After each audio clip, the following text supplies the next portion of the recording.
नमस्कार, स्वागत आहे तुमचे माझ्या नवीन रेसिपीमध्ये। बदाम शेक कोणाला आवडत नाही, सगळ्यांना आवडतो। अगदी लहान मुलांपासून ते मोठ्यांपर्यंत सगळ्यांना बदाम शेक आवडतो। पण तो बनवायचा कसा, त्याची पूर्ण रेसिपी तुम्हाला आज मी दाखवणार आहे। आणि अगदी सोप्या पद्धतीने आणि एकदम जसा स्ट्रीट स्टाईल, अगदी जसा आईस्क्रीमच्या गाड्यावर मिळतो त्याच पद्धतीने आज आपण हा बदाम शेक बनवणार आहोत। तर त्यासाठी आपल्याला काय काय साहित्य लागणार आहे आणि कसा बनवायचा ते पुढे आता आपण व्हिडिओमध्ये पाहूया। तर आपण 1 लिटर दुधाचा बदाम शेक बनवणार आहोत। तर त्यासाठी मी ते 1 लिटर दूध तापत ठेवलेलं आहे। दूध आपल्याला आटवायचं नाहीये, फक्त आपल्याला तापवून घ्यायचंय, म्हणजे एक उकळी काढून घ्यायची। आणि त्यासाठी 1 लिटर जर दूध असेल तर आपण अर्धा ते पाऊण वाटी साखर घ्यायची। 2 चमचे आपण कॉर्नफ्लॉवर घेणार आहोत। नंतर जो आपण आपला जो मसाले दुधाचा पावडर असते ना, मसाले दूधचा मसाला, तो घेणार आहोत 2 चमचे। इथे मी 2 चमचे खवा घेतलेला आहे आणि खवा भाजून घेतलेला आहे। नंतर बदाम मी 1-2 तासापूर्वी साधे पाण्यात भिजत घालून घेतले। नंतर त्याचे साल काढून त्यामध्ये अशा पद्धतीने दूध घालून ठेवलेलं आहे।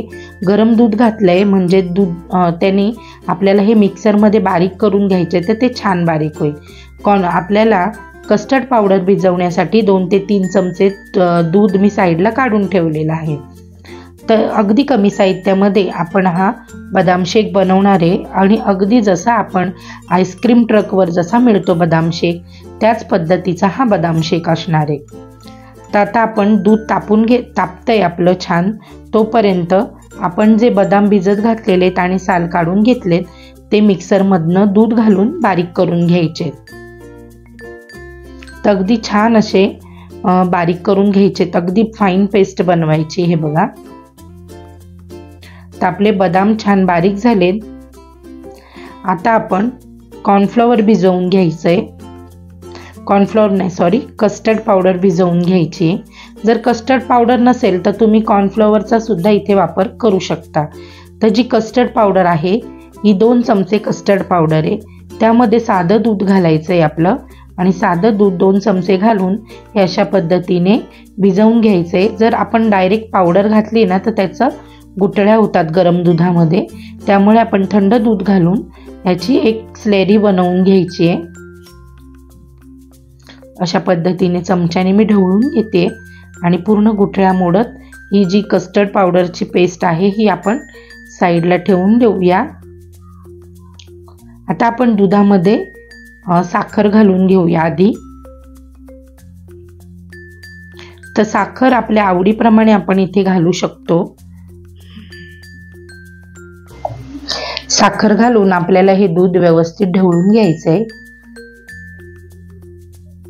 हे बघा, आता आपण इथं साखर घालून घेतली आहे आणि व्यवस्थित असं हे ढवळून घ्यायचंय। आणि साखर आपण घालून झाल्यानंतर आपण जे बदामाची पेस्ट करून घेतलेली ती बदामाची पेस्ट सुद्धा आपण इथे घालणार आहोत। आपल्याला जे मिक्सरला लागलेलं जी बदामाची पेस्ट आहे ती सुद्धा काढून यामध्ये घालायची। त्यामुळे त्यामध्ये थोडंसं दूध घालून मिक्सरमध्ये आपण मिक्सरच्या भांड्यामधले सुद्धा बदामाची पेस्ट पूर्ण काढून घेतली। आपल्याला काही वेस्टेज करायचं नाहीये। आणि आता आपण ह्याला एक छान उकळी काढून घेऊया। आणि मग नंतर आपण जो भाजून ठेवलेला खवा आहे तो खवा घालायचा आहे। जर तुम्हाला खवा घालायचा नसेल तर तुम्ही एक 10 वाली जी मिल्क पावडरची पाऊच मिळतो, एक 10 वाला मिळतो, तो मिल्क पावडर घातली तरी सुद्धा चालेल। पण मिल्क पावडर सुद्धा थोडीशी साध्या दुधामध्ये किंवा पाण्यामध्ये आपल्याला मिक्स करून घ्यायची आणि मग नंतर गरम दुधामध्ये घालायची। आता आपण हे चांगलं मस्त असं ढवळून घ्यायचंय। आणि नंतर आपण आता कॉर्नफ्लॉवर, आपण जे कस्टर्डची स्लेरी बनवून घेतली आहे ती कस्टर्डची स्लेरी एका बाजूने सोडायची आणि एका बाजूने आपण सतत चमच्याने ढवळत राहायचे, कारण त्यामध्ये गुठळ्या व्हायला नको म्हणून। खवा काय असतो माहिती, खवा एकदा गरम दुधात गेला का तो लगेच वितळतो, त्यामुळे तो असाही जरी घातलात तरी सुद्धा चालतो। आणि खवा हा आपण एकदा थोडासा परतून घेतलेला आहे। तूप न घालता आपण पॅनमध्ये व्यवस्थित परतून घेतलेला खवा घातलेला आहे, कच्चा खवा घातलेला नाही आहे, परतून घेतलेला आहे छान।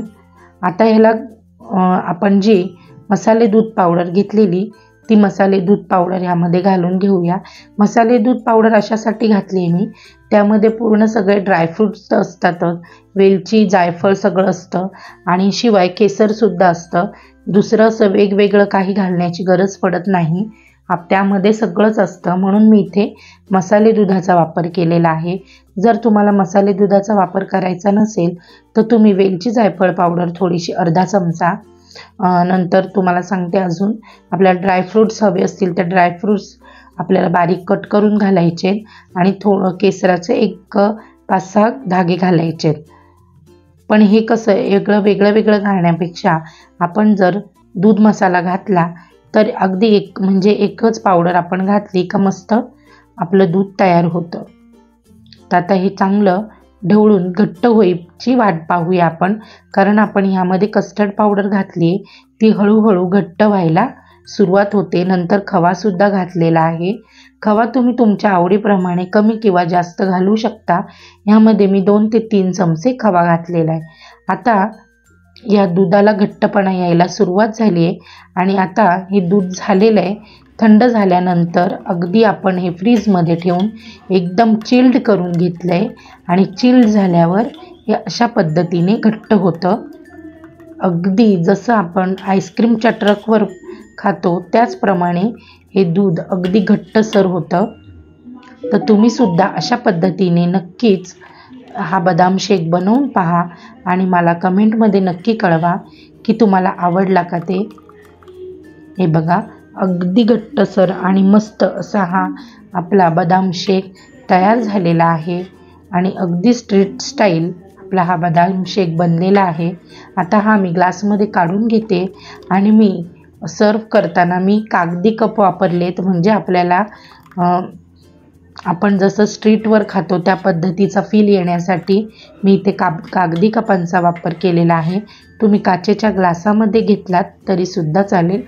तर आता मी ह्या कागदी कपांमध्ये हा बदाम शेक काढून घेते, त्यावर आपण थोडीशी ड्रायफ्रूट्स पावडर घालणार आहोत, म्हणजे छान असा रिचनेस येईल। तुम्ही खव्याचा वापर नक्की करा, बघा आपल्या बदाम शेकला किती छान असा रिचनेस येतो, खूप सुंदर लागतं।